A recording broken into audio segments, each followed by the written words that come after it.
What's up, Ben Gretch here, editor-in-chief at Fantasy Insiders and on Twitter at YardsPerGretch, and I'm going to give you a quick look at three teams I covered in this week's Stealing Signals, my column where I dive into all of the most actionable information you need to know each week before everyone else.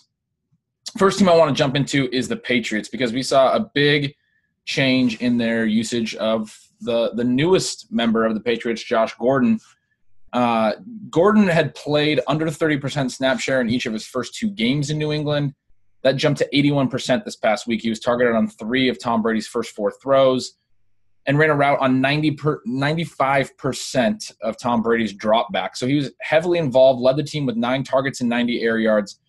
I am a little concerned about people already projecting that Gordon's going to have just a monster breakout because there is a little bit of a target crunch here. Sonny Michel's averaged over 20 rush attempts in the last 3 games.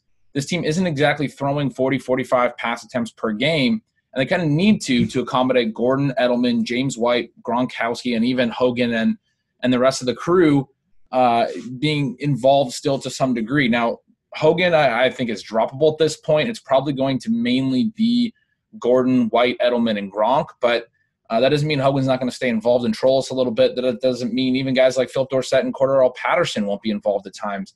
So it's a difficult situation to figure out where the targets are going to come from. This past week, Gordon led the team with 9. White and Edelman both had 7, and Gronk had 4. And White and Edelman are guys that we could see get up to 8 to 10 targets in a given game.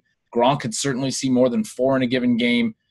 And so Gordon's 9 targets, they're a little bit tenuous, but I am definitely optimistic about his snap share and about his targets and his routes in particular. Jumping over to the Bears, Tariq Cohen, obviously a big storyline this week. Over the first 2 games, Jordan Howard was targeted 9 times. It looked like he was going to keep that passing game usage that the team talked about in the offseason, while Tariq Cohen was targeted just 5 times in weeks 1 and 2. Then in the 3 games since, Tariq Cohen has been targeted 20 times to Howard's 4.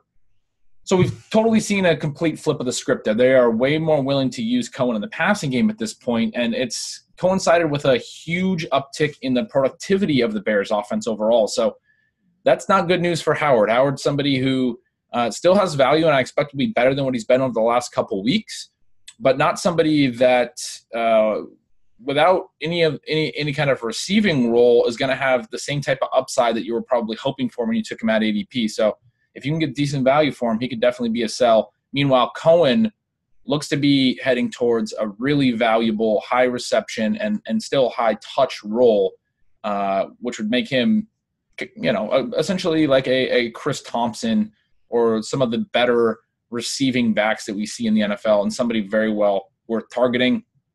On the receiver side, Taylor Gabriel remains the clear second option in this passing game. We've talked about this for weeks. He has been ahead of Trey Burton for a number of weeks now and is very clearly somebody that Matt Nagy wants to feature. I said in the column this week, we talk a lot of people love to jam players into coaching schemes, but no one really talks about how Taylor Gabriel is probably Matt Nagy's impression of Tyreek Hill. Matt Nagy came over from the Chiefs. He's certainly not the type of player that Tyreek Hill is, but he's being used very heavily, and I think Nagy sees him as a very valuable part of that scheme. And lastly, let's jump over to the Falcons, who lost Devonta Freeman. He's landed on IR.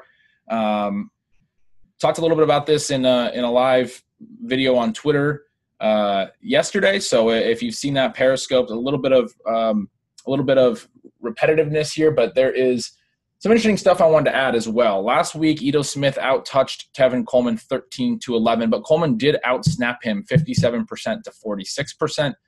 And more notably, that was Ito Smith's first game over 10 touches. He got up to 13 touches. In Devonta Freeman's 3 previous missed games, Tevin Coleman was over 17 touches at each. So Coleman being down at 11 touches was kind of rare as well.